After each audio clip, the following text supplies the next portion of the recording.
కనబడుతుందంటే అందులో communist party CPI ఉద్యమాలు పోరాటాలు దాగున్నాయన్నటువంటి విషయాన్ని ఈ సందర్భంగా పూర్తి చేయదలుచుకున్నాం.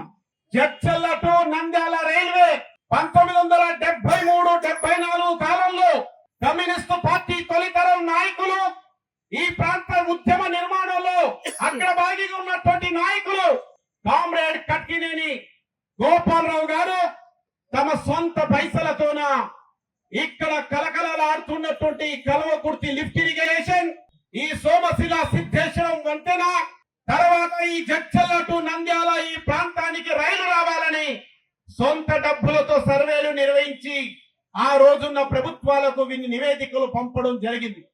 ఆ రోజు నుంచి ఈ రోజు వరకు అనేక ఉద్యమాలు పోరాటాలు ఈ ప్రాంతంలో సిపిఐ చేయడం జరుగుతూ ఉంది. ఈ రోజు కొంతమంది కమ్యూనిస్టు పార్టీ సిపిఐ వాళ్ళు కొల్లాపూర్కి రైలు రావాలని ఈ మండు టెంటలో గంట 2 గంటలో ఒక అరదినమో ఆందోళన చేసినంత మాత్రాన రైలు వస్తుందా అని నేను వారికి గుర్తు చేయదలుచుకున్నాను.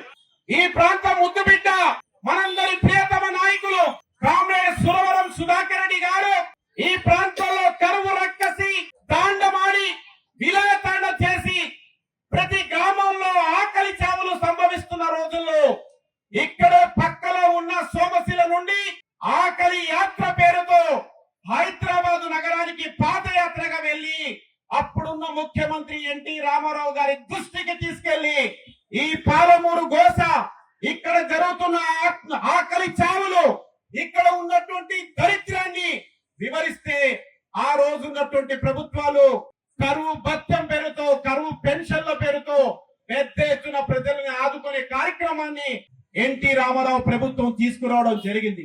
ఆ రోజు కూడా ఇట్లనే కామెంట్ చేశారు. ఇక్కడ రేగుమాన్ గడ్డ, ఈ రేగుమాన్ గడ్డ నుంచి హైదరాబాద్, ఇక్కడ నుండి మహబూబ్ నగర్, వరంగల్ డిక్లరేషన్ పేరుతో 18 రోజుల పాటు జాతర, ఈ అన్ని కార్యక్రమాలను పెద్ద ఎత్తున సిపిఐ చేపడతా ఉంటే చాలా మంది ఇలాగే చులకనగా మాట్లాడారు. కొల్లాపూర్ ప్రాంతానికంట ప్రాజెక్టులు వస్తాయంట, కాలువల ద్వారా నీరు పారుతాయంట, ఇదేమన్నా గోదావరి జిల్లాలో అని వ్యతిరేకంగా మాట్లాడినటువంటి వ్యక్తులు ఈ రోజు కళ్ళు తెరిచి చూస్తే ఒక 15-20 సంవత్సరాల కాలం పరిగెత్తితే కొల్లాపూర్ ప్రాంతంలో కల్వకుర్తి లిఫ్ట్ ఇరిగేషన్ తో పాటు పాలమూరు రంగారెడ్డి పెద్ద ఎత్తున ఉన్నటువంటి ప్రాజెక్టు రావడం జరిగింది. మిషన్ భగీరథ ప్రాజెక్టు రావడం జరిగింది. పెద్ద ఎత్తున సిపిఐ చేసిన ఉద్యమాల ఫలితంగానే ఇవన్నీ కూడా ఇక్కడ రావడం జరిగింది. కొల్లాపూర్ కి బస్ డిపో కావాలని ఇదే వేదికపై పోరాటం చేస్తా ఉంటే సాయంకాలం 6 దాటితే నక్సలైట్లు బస్సులను కాలుస్తారు. బస్ స్టాండ్ లో ఒక్క బస్సు కూడా పెట్టే పరిస్థితి లేదు.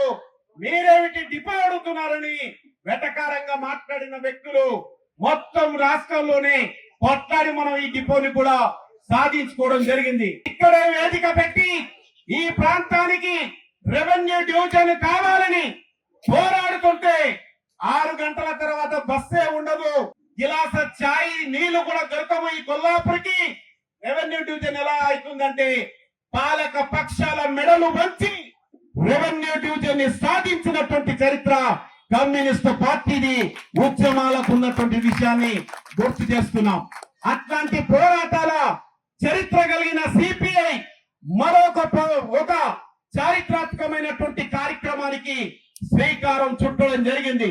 ఒక 50 సంవత్సరాలుగా ఈ ప్రాంతంలో ప్రజలు ఏ రైలు కూతకైతే ఇబ్బంది పడుతున్నారో, ఏ రైలు రావాలని ఇప్పుడు ఉన్నటువంటి పెద్దవారు చిన్నతనం నుంచి ఆశపడుతున్నారో వాటిని సాధించాలని డిమాండ్ చేస్తూ ఈ కార్యక్రమం తీసుకోవడం జరిగింది. ఈ కార్యక్రమం మన ఆకాంక్షను బలోపేతం చేయడానికి మన పార్టీ జాతీయ కార్యదర్శి అయినటువంటి కామ్రేడ్ పల్లా వెంకరెడ్డి గారు, బాల నరసింహ గారు ఇక్కడికి విచ్చేయడం జరిగింది. ఇది ప్రారంభం మాత్రమే.